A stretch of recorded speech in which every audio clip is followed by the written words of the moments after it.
안녕하세요. 한 번에 합격한다. 원샷 원킬 컴퓨터 활용 능력입니다. 이번 강의는 여러분들께서 취업에 꼭 필요한 컴활 자격증을 독학으로 취득하기 위한 강의를 준비하였습니다. 저의 전공은 컴퓨터이며 1982년부터 컴퓨터를 접해왔지만 최근 몇 년 동안 컴퓨터 강의를 하지 않아 최선을 다했지만 부족함이 많으리라 생각이 됩니다. 부족함이 발견되시면 영상 아래 글 올려주십시오. 최대한 반영하여 퀄리티 높은 강의가 되도록 하겠습니다. 저의 강의가 여러분들 자격증 취득에 조금이나마 도움이 되시기를 바랍니다. 1번 다음 중 멀티미디어의 특징에 대한 설명으로 옳지 않은 것은, 우리가 문제를 풀 때는 옳은 것은 또는 틀린 것은 잘 보셔야 됩니다. 자, 먼저 멀티미디어에 대해서 살펴보겠습니다. 원래 멀티란 뜻이 여러 개란 의미가 있죠. 그리고 미디어, 우리 매스 미디어라 그러죠. TV, 라디오 이런 것들을 말합니다. 그래서 멀티 플러스 미디어가 됩니다. 이 멀티미디어는 문서나 도형, 화상, 음성 등을 다양한 정보를 표현하는 매체를 통합하여 처리하는 겁니다. 그러니까 멀티, 여러 개를 통합한다, 미디어를 통합한다는 의미가 있습니다. 수치, 문자, 그래픽, 음성, 영상 등의 데이터를 상호간에 관련시켜 동기화하여 취급하는 기술을 말한다. 상호간에 동기화니까 하나로 취급한다, 이런 의미가 됩니다. 문자만 아니고 정지화면, 움직이는 화면, 음성 등을 동시에 이용하는 것. 따라서 이 멀티미디어의 큰 개념은 여러 개의 매체들을 통합해서 운영한다, 이래 생각하시면 됩니다. 아울러서 이 멀티미디어의 특징이 있는데요. 자, 첫 번째 디지털화이며, 두 번째 양방향성입니다. 세 번째 정보의 통합성, 멀티미디어의 어떻게 보면 핵심이라 할 수 있죠. 그리고 비선연성, 이렇게 네 가지가 있습니다. 먼저 디지털화는 다양한 아날로그 데이터를 디지털 데이터로 변환하여 통합, 우리 멀티미디어는 통합이란 개념이 나옵니다. 그리고 디지털의 장점은 송수신, 보내고 수신 받는 거, 송신 보내는 거, 수신 받는 거에 따른 손실이 적고 오류를 정정 가능합니다. 두 번째, 양방향성입니다. 한쪽 방향이 아니죠. 정보 제공자와 사용자 간의 소통을 통한 상호작용에 의해 데이터 전달입니다. 그러니까 대표적인 예가 VOD죠. 주문형 비디오가 됩니다. 하지만 라디오는 단방향입니다. 우리 TV나 라디오 같은 경우는 오로지 우리가 받아 볼 수만 있지 않습니까? 그래서 그런 것들은 단방향이라 그러고요. 양방향의 가장 대표적인 것은 우리 전화가 되겠죠. 내가 상대방에게 말하고 들을 때 상대방도 나에게 말하고 들을 수 있는 거, 상호작용이라는 표현이 쓰입니다. 그리고 정보의 통합성입니다.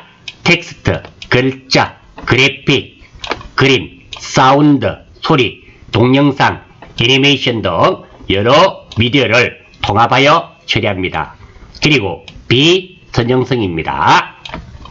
데이터가 일정한 방향으로 순차적으로 처리되는 것이 아니라 사용자의 선택에 따라 다양한 방향으로 처리됩니다.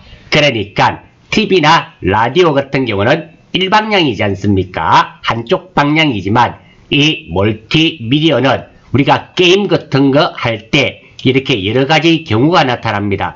선택에 따라서 다른 방향으로 갈 수 있다. 이런 의미가 됩니다.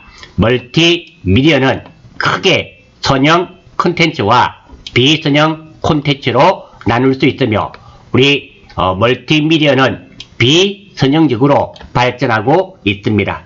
선형은 쭉 처음부터 끝까지 쭉 봐야 하는 거, 그리고 비선형은 사용자의 의도에 의해 이리저리 움직일 수 있는 콘텐츠가 되겠습니다. 우리 게임 같은 거 아니면 영화를 다운받아서 보다가 재미없는 부분은 지나가고 재밌는 부분은 다시 볼 수 있는 이런 것이 됩니다. 자, 여기에서 우리가 특징으로 옳지 않은 것은 첫 번째, 다양한 아날로그 데이터를, 아날로그 데이터란 말은 우리가 손으로 쓴 것 또는 그림, 우리 손으로 처리하는 것들, 이런 것들이 아날로그 데이터가 되고요. 디지털 데이터로 변화하여 통합 처리한다. 디지털 데이터는 0과 1로서 구성이 되는 겁니다. 즉 컴퓨터로 처리되는 데이터를 의미합니다. 1번 통합 처리됩니다. 그러니까 1번은 아날로그 데이터를 디지털 데이터로 바꾼 다음에 이 바뀐 디지털 데이터를 통합해서 처리한다. 예, 통합의 개념이 나와 있습니다. 맞습니다. 두 번째, 정보 제공자와 사용자 간의 상호작용에 의해 데이터가 전달된다. 상호작용이 된다 그랬습니다. 예, 맞습니다. 3번, 미디어별 파일 형식이 획일화되어, 획일화란 말은 하나로 되었단 말이죠. 우리 멀티미디어의 개념에 안 됩니다. 틀렸습니다. 멀티미디어의 제작이 용이해진다. 그래서 정답은 3번이 되겠습니다. 4번, 그래픽, 텍스트, 사운드, 동영상 등의 여러 미디어를 통합 처리한다. 예, 맞는 말입니다. 자, 이런 문제는 우리 커말 시험에 자주 출제되는 부분이니까 이 멀티미디어의 특징까지 꼭 좀 익혀주시기 바랍니다. 내용은 많아 보이지만 개념만 잡고 계시면 됩니다. 이 내용을 다 외우실 필요는 없습니다. 두 번째입니다. 다음 중 컴퓨터에서 사용하는 오디오 포맷, 소리를 말하는 겁니다. 웨이브 파일에 관한 설명으로 옳지 않은 것은, 자, 제가 아래쪽에 메모해 두었습니다. 웨이브 파일, 소리 파일입니다. 웨이브, WAV, 폼 오디오 포맷입니다. 웨이브 폼 오디오 포맷의 준말, 이 말은 큰 의미는 없습니다. 우리가 웨이브를 보기 때문에 원어를 살펴보았습니다. 마이크로소프트 윈도우에서 표준적으로 사용되는 PCM, 아날로그 신호를 0과 1의 디지털 신호로 변환하는 방법입니다. PCM이 데이터 파일입니다. 그러니까 두 번째 이것은 윈도우에서 표준으로 사용되는 파일입니다. 소리 파일이라 이런 의미가 됩니다. 세 번째, 실제 소리가 저장되어 있으므로 재생은 쉽습니다. 그리고 단점으로는 용량이 크다는 단점이 있습니다. 그리고 녹음 조건에 따라 파일의 크기가 달라집니다. 그리고 MIDI라는 게 있습니다. 뮤지컬 인스트럭션 디지털 인터페이스. 자, 우리가 컴퓨터 공부하다 보면 인터페이스라는 말, 이거 자주 보게 됩니다. 인터페이스란 말은 중개자, 연결자 정도가 됩니다. 쉽게 말씀드리면 우리가 주택을 구매하기 위해서는 공인중개사에 가지 않습니까? 왜? A라는 구매자와 판매자가 중개사에서 연결을 시켜주는 게 있습니다. 그 공인중개사가 집을 사고 팔 때 인터페이스가 됩니다. 또는 이 인터페이스의 개념이 많죠.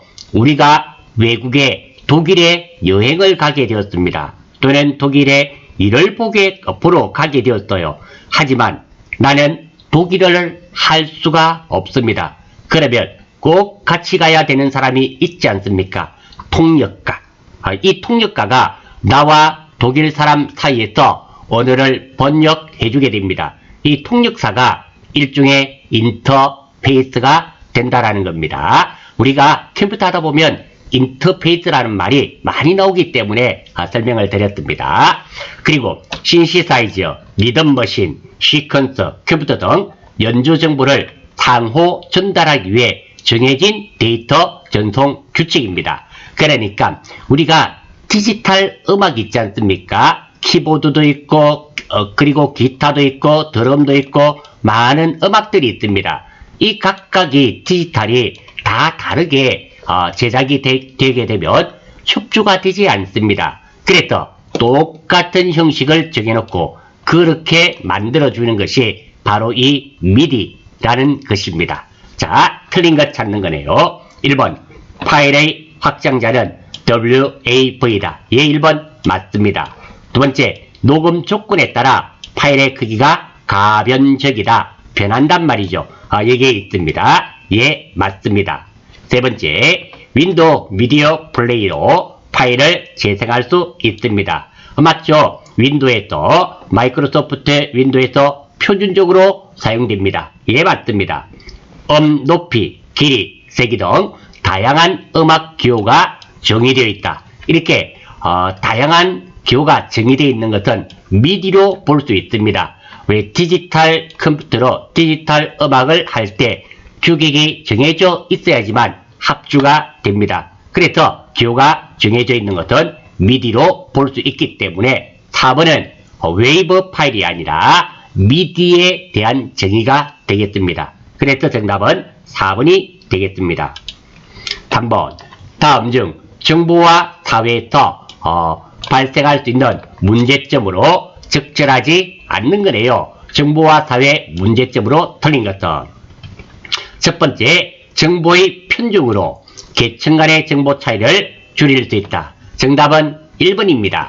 우리가 정보와 사회에서는 많은 정보들이 발생이 됩니다. 정보 격차가 많이 날 수밖에 없습니다. 이 정보들을 빠르고 신속하고 다양하게 접할 수 있는 사람은 정보를 독점할 수 있게 되며, 그리고 이 정보를 접할 수 없는 사람들도 있다라는 겁니다. 자, 지금 많은 사람들이 인터넷을 통해서, 유튜브를 통해서 정보를 획득하고 있습니다. 하지만 시골이나 이런 데 계신 분들, 인터넷이 되지 않는 사람들은 이러한 정보를 획득할 수가 없습니다. 따라서 정보가 한쪽으로 편중이 됨으로써 계층 간의 정보 차이가 확대될 수밖에 없습니다. 그래서 줄일 수 있는 것이 아니라 점점 늘어날 수밖에 없으며, 정부에서는 이러한 정보 차이를 없애려고 최선을 다해서 노력하고 있습니다. 1번 틀렸습니다. 두 번째, 중앙 컴퓨터 또는 서버의 장애나 오류로 사회적, 경제적으로 혼란을 초래할 수 있습니다. 2번 맞는 말 아닙니까? 간혹 가다가 제가 기억나는 것은 예전에 농협입니까? 농협은행이 서버가 마비가 되어서 북한이 쓴가 어디 쓴가 해킹 당한 적이 있었습니다. 북한이라고 단정 지을 수는 없습니다. 아무튼 해킹 당해서 몇 시간 동안 서버가 다운된 경우가 있습니다. 그때 엄청난 혼란을 겪었습니다. 두 번째입니다. 우리 KT도 그렇고 SK도 그렇고 이게 통신 서비스가 서버 장애로 인해서 특정 지역에 휴대전화나 인터넷이 되지 않은 경우도 있었습니다. 이럴 때 사회적이나 경제적으로 많은 혼란을 초래했습니다. 예, 맞습니다. 정보기술을 이용한 새로운 범죄가 증가할 수 있다.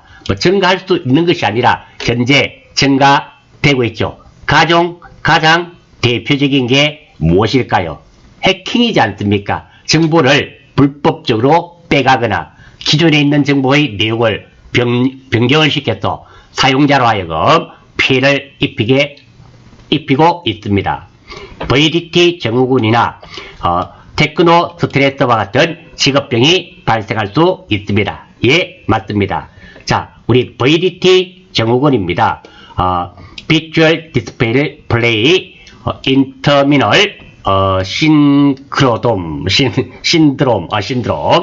자, VDT죠. 스마트폰 또는 컴퓨터 모니터와 같은 영상기기를 오랫동안 사용해 생기는 눈의 피로, 어깨, 목 통증 등의 증상을 의미합니다. 그러니까 TV나 모니터 등을 오랫동안 보게 되면 눈이 침침해진다든지 컴퓨터를 오랫동안 사용하게 되면 어깨가 뻐근하다든지 목이 아프다든지 이런 것들이 있을 수 있죠. 이런 것들이 바로 VDT 증후군이 됩니다. 정답은 1번이 되겠습니다. 정보 편중이 발생함으로써 정보 차이가 늘어나게 됩니다. 4번 다음 중 데이터 보안 침해 형태 중인 하나인 변조에 대한 설명으로 옳은 것은 4번도 중요한 문제이며 이 포인트를 잘 알아주셔야 됩니다. 자, 데이터 보안 침해 형태는 크게 4가지가 있습니다. 말 그대로입니다. 가로막기, 막기니까 막는단 말이죠. 가로채기, 그러니까 정보가 가고 있는데 훔쳐간단 말이죠. 변조, 정보가 가고 있는데 A라는 글자를 B로 바꾼단 말이죠. 위조, 요거는 바꾸는 거죠. 자, 그래서 하나씩 한번 살펴보겠습니다. 먼저 가로막기입니다. 데이터가 전달되는 것을 방해하는 겁니다. 그러니까 A에서 B로 갈 때, A에서 B로 정보를 가는데 여기서 못 가게 막아버리는 겁니다. 방해하는 거, 말 그대로입니다. 자, 이것은 정보의 가용성을 저해합니다. 떨어뜨린단 말이죠. 참고로 가용성이란 말은 필요할 때 즉시 제공되는 것들 가용성이랍니다. 그러니까 어떻게 될까요? 내가 목이 마를 때 물을 획득할 수 있으면 가용성이 높단 말이 되고, 목이 엄청 마른데 물을 가져올 수 없다면, 즉 마실 수 없는 상황이라면 가용성이 떨어진다. 이런 의미가 됩니다. 다음 가로채기입니다. 전송한 자료가 수신자에게 가는 도중에 몰래 보거나 도청하는 행위, 가로채는 겁니다. 그래서 A가 A에서 B로 정보를 보내는데 A에서 B로 이렇게 정보를 보내는데 몰래 엿보고 듣는 것을 가로채기라 그럽니다. 이것은 기밀성이 제일입니다. 왜? A와 B 두 사람 간의 정보를 주고받는 것이기 때문에 두 사람만 알아야 됩니다. 그런데 누가 가로채서 또 듣게 되면 C도 알게 되지 않습니까? 그래서 기밀성을 저해하는 것이 됩니다. 그리고 변조, 수정입니다. 주로 변조라 그러죠. 전송된 데이터를 원래의 데이터가 아닌 다른 내용으로 바꾸는 것입니다. 이것은 정보의 무결성을 저해합니다. 무결성이란 말은 결점이 없는 것을 말하는 겁니다. 그러니까 A에서 B로 정보를 보낼 때 어떻게 이렇게 가라는 글자를 보냈습니다. A가 B로 가라는 글자를 보냈는데 여기서 다른 해커가 침입해서 이거를 나로 바꾸게 되면 A는 보낼 때 가로 보냈지만 해커가 나로 바꾸어 버리면 B는 나로 받아들이게 됩니다. 이로써 B는 잘못된 정보를 받게 되겠죠. 이런 것은 무결성을 저해하게 되는 겁니다. 위조, 바꾸는 거죠. 마치 다른 송신자로부터 데이터가 송신된 것처럼 꾸며 무결성을 저해하는 겁니다. 자, 변조와 위조의 가장 큰 차이점은 변조의 경우는 A에서 B로 정보를 보내면 가라는 글자를 나로 바꾸어서 B에게 보내는 것이 변조가 되는 것이며, 위조는 A가 B로 정보를 보냅니다. 근데 C가 B로 정보를 보내면서 마치 C가 A인 것처럼 정보를 보내는 겁니다. 이것을 위조라 그러죠. 우리가 보이스피싱이라 그럴까요? 이런 경우가 있지 않습니까? 보이스피싱 같은 경우가 대표적인 예가 될 겁니다. 애를 납치했다가 아니네요. 엄마 돈 좀 보내줘, 이렇게 합니다. 나는 A입니다. A가 마치 어머님한테 엄마 돈 좀 보내줘 하는 것처럼 보이지만, 이 C가 다른 사람, 보이스피싱 하는 사람이 엄마 내한테 돈 좀 보내줘, 이렇게 하는 겁니다. 그래서 부모님이 C에게 돈을 보내게 되죠. 이런 것이 위조가 되는 개념입니다.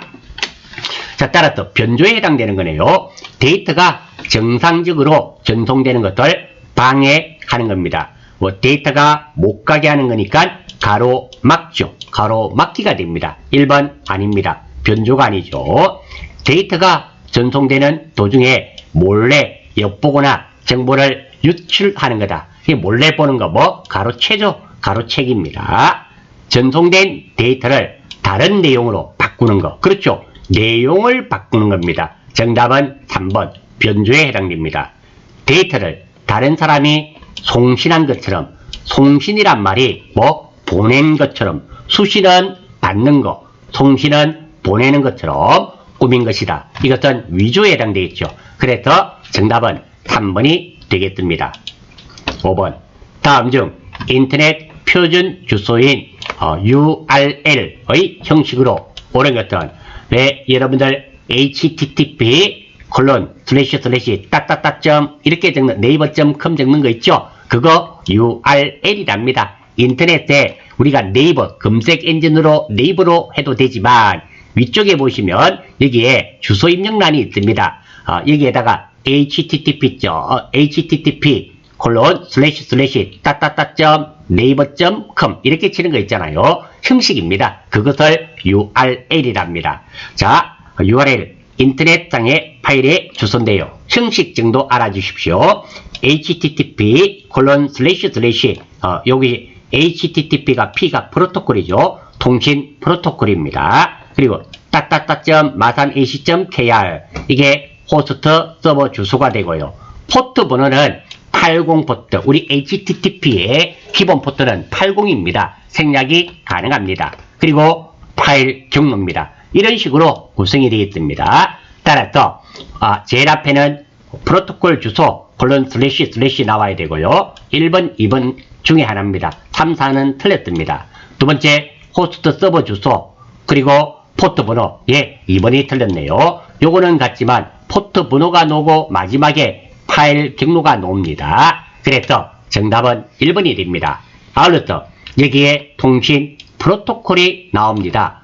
프로토콜이란 한국말로 통신 규약을 의미하며 약속을 말하는 겁니다. 컴퓨터와 컴퓨터 간의 통신을 함에 있어서의 약속을 의미하게 됩니다. 우리가 컴퓨터 일반에는 프로토콜이 많이 나옵니다. 이 개념 정도는 알아주셔야 됩니다. 통신규약인데요. 자, 통신규약의 가장 대표적인 예를 한번 설명드려 보겠습니다. 자, 이 강의는 한국말로 하게 되어 있습니까?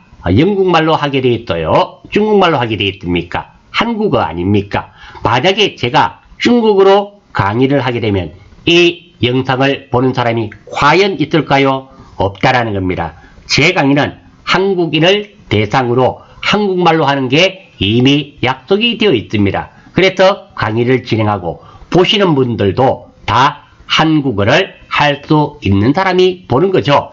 이것이 바로 통신규약 약속이라는 겁니다. 프로토콜이 되는 겁니다. 6번 다음 중 가상 메모리에 관한 설명으로 맞는 거네요. 자, 가상이란 말, 메모리란 말, 이 두 단어를 잘 이해하시면 쉽게 맞출 수 있습니다. 알고 있는 말입니다. 가상이란 말은 실제로 존재하지 않으나 마치 있는 것처럼 을 의미하게 됩니다. 메모리는 컴퓨터에서 기억 장치가 되겠죠. 가상이란 말 우리 사회에서는 어떻게 쓰나요? 가상 현실 기억나십니까? 현실은 아닌데 가상. 그러니까 아파트 같은 거 실제로 현장에 가서 보는 것이 아니라 가상 현실을 가지고 눈을 돌려서 이리저리 볼 수 있는 거 있죠. 그게 가상 현실 아닙니까? 그러듯이 메모리는 기억장치인데 실제로 존재하지 않지만 마치 있는 것처럼 하는 것을 가상 메모리랍니다. 자, 1번 한번 보겠습니다. 맞는 거 찾는 거네요. EEPROM의 일종으로 디지털 기기에서 널리 사용되는 비휘발성 메모리다.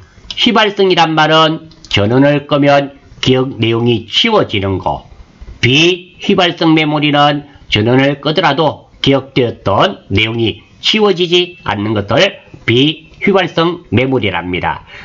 EEPROM은 비휘발성 메모리가 맞습니다. 지울 때 전기적인 앞에 있는 이가 일렉트로닉 일레이저블 프로그래머블 리드 올린 메모리 이랬다. 제일 앞에 있는 이 자가 씌울 때 전기적인 신호로 씌운다고 EEPROM이라 합니다. 대표적인 게 플래시 메모리죠. 가상 메모리에 대한 것이 아닙니다.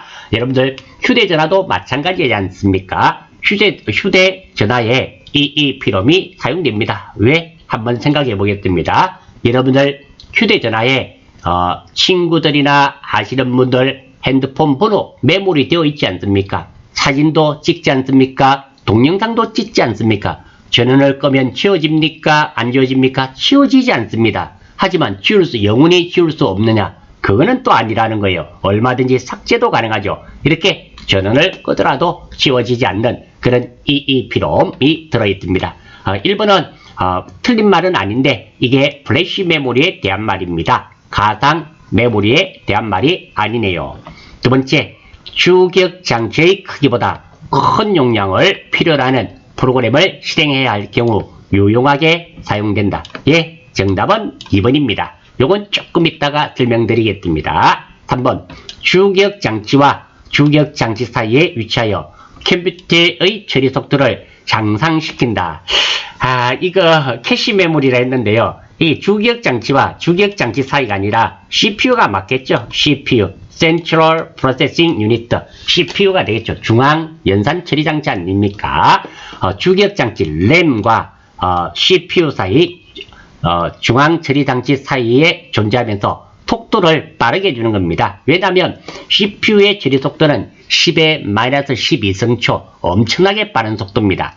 컴퓨터에서 제일 빠른 거죠. 하지만 이 주기억 장치는 CPU보다는 상당히 속도가 느립니다. 그래서 CPU보다는 조금 느리고 주기억 장치보다는 상당히 빠른 캐시 메모리가 중간에 더 위치해서 이 두 장치 간의 속도 차이를 보완해 주는 게 캐시 메모리에 대한 설명입니다. 요거는 주기억 장치보다는 CPU로 바꿔주면 정확하게 캐시 메모리가 되겠습니다. 참고로 캐시 메모리는 SRAM으로 구성되어 있죠. SRAM으로 구성되어 있고, 그리고 여러분들이 일반적으로 말하는 그냥 메모리 있죠. 그냥 메모리는 램을 말하는 겁니다. DRAM, 다이내믹 램, 램을 의미하게 됩니다. 캐시 메모리는 SRAM, 정적 램으로 표시도 합니다. 이것도 간혹 시험에 나오니까 알아주시고요. 자, 우리가 기출 문제를 풀이하면서 정리를 쭉 하기도 하고 부족한 부분 채워가기도 하고 이렇게 하는 겁니다. 다음, 두 장치 간의 속도 차이를 해결하기 위해 사용되는 임시 저장 공간으로 각 장치 내에 위치한다. 이것은 버퍼, 임시 기억 장소입니다. 버퍼라는 것이 임시 기억 장소가 되는 거예요. 따라서 정답은 2번이 되는데요.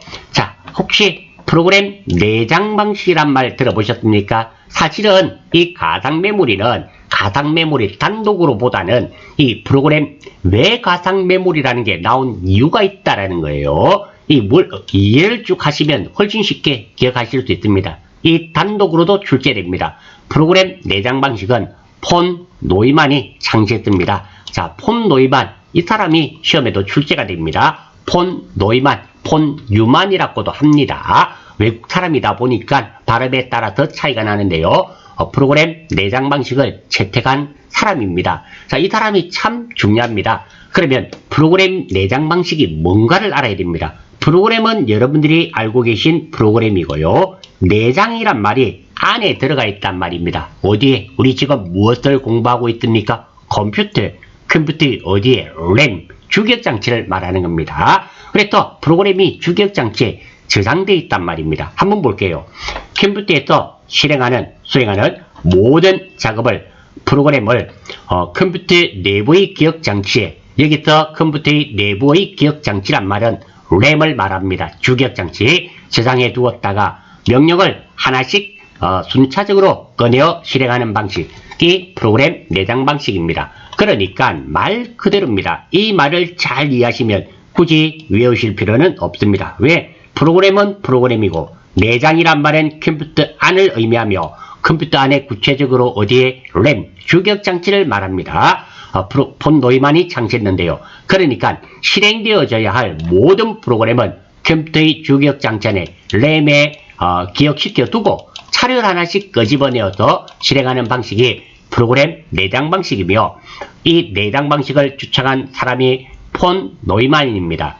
왜 이것이 중요한가 하면 지금 제가 사용하고 있는 컴퓨터뿐만 아니라 여러분들이 사용하는 모든 컴퓨터들은 싹 다 프로그램 내장 방식을 현재 채택하고 있습니다. 그래서 아직까지도 사용이 되고 있기 때문에 프로그램 내장 방식이 중요한 겁니다. 그래서 사용되고 있기 때문에 누가 만들었는가, 창시했는가, 폰 노이만. 그래서 시험에 출제가 되고 있는 겁니다.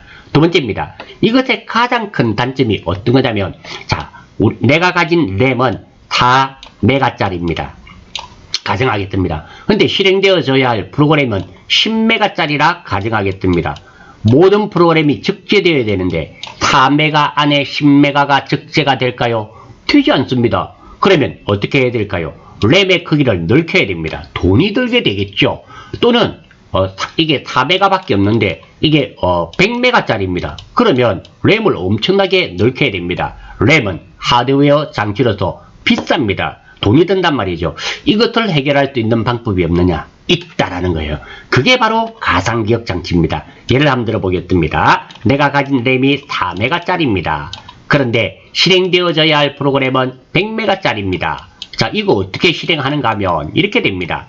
4메가 다음에 여러분들 하드디스크가 주로 사용됩니다. 하드디스크는 용량이 크죠. 여기에다가 나머지 여기에 램에 4메가를 기억시켜두고 하드디스크에 96메가를 저장을 해둡니다. 96메가를 저장해두고, 그리고 차례로 하나씩 끄집어내어서 실행합니다. 하고 한 이 정도까지, 한 3메가까지 하고 나면 이만큼은 필요가 없죠. 그러면 보조기억 장치에서 3메가를 가져옵니다. 가져오고 나머지 거 실행하고 또 실행하고, 그리고 또 필요한 부분 또 가져오고 또 실행하고, 이렇게 함으로써 메모리 부족 공간을 해소할 수 있는 것이 가상 메모리죠. 꼭 필요한 겁니다. 여러분들 윈도우도 이 가상 메모리가 적용이 되고 있습니다. 참고하실 수 있도록 하십시오. 따라서 이번 주기억 장치의 가상 메모리는 주기억 장치의 크기보다 큰 용량을 필요로 하는 프로그램을 실행해야 할 때 유용하게 사용이 되고 있습니다. 예, 정답은 2번이 되겠습니다. 7번. 다음 중 이기종 단말 간 통신과 호환성.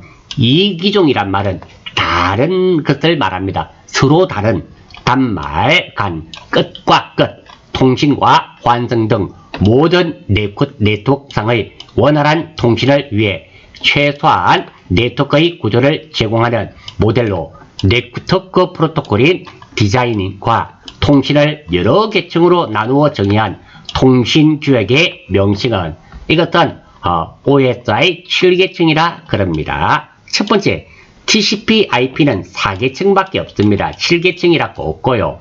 ISO는 국제표준화기구입니다. 국제표준화기구 7계층 이런 거 없습니다. 존재하지를 않습니다. ISO는 있습니다. 국제표준화기구고요.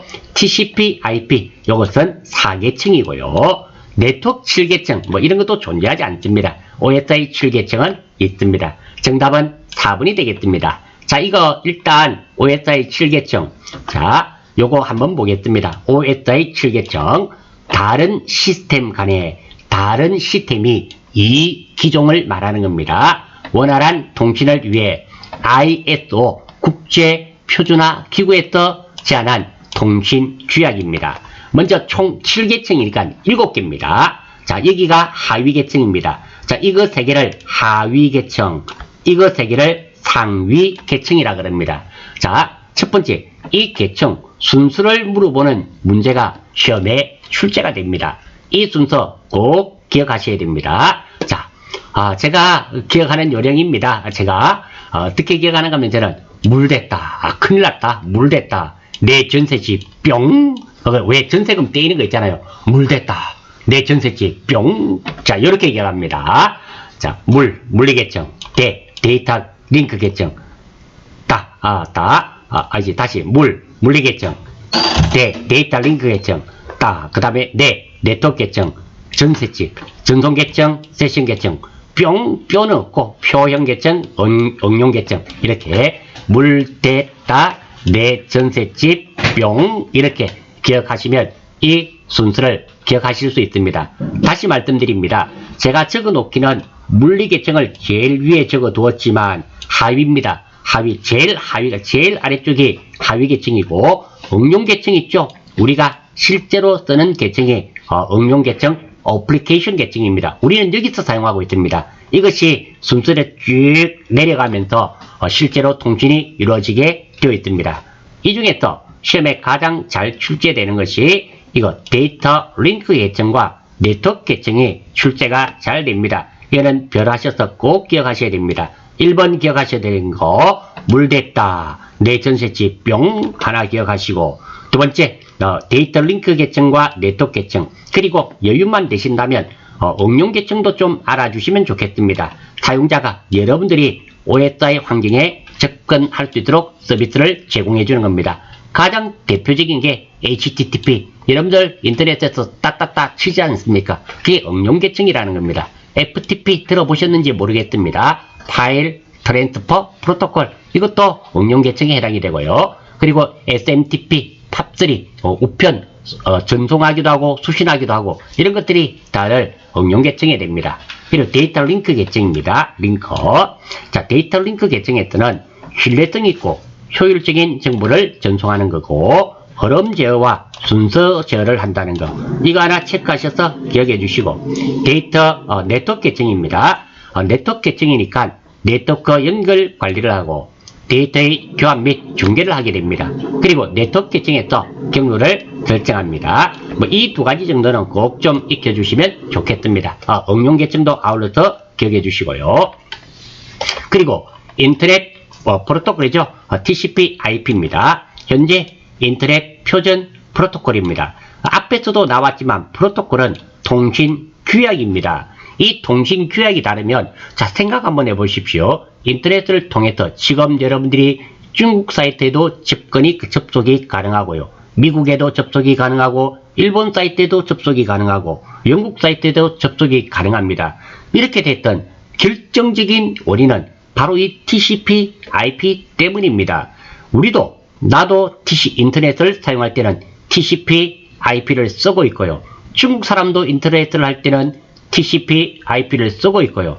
미국 사람도 인터넷을 할 때는 TCP IP를 사용하고 있다라는 거예요. 그래서 세계 모든 인터넷 하는 사람들은 다 이 TCP IP 프로토콜을 사용하고 있기 때문에 통신이 가능해지게 됩니다. 인터넷을, 그래서 TCP IP 4계층을 인터넷의 4계층이라고도 합니다. 이거 4가지 정도, 보기 4개 중에 또 인터넷 4계층 또는 TCP IP 4계층에 해당되지 않는 것은 이렇게 출제가 됩니다. 맞출 수 있는 능력 있으셔야 되겠습니다. 응용 계층, 전송 계층, 인터넷 계층이 있습니다. 링크 계층, 이렇게 4가지가 있다는 거 알아주시면 좋겠습니다.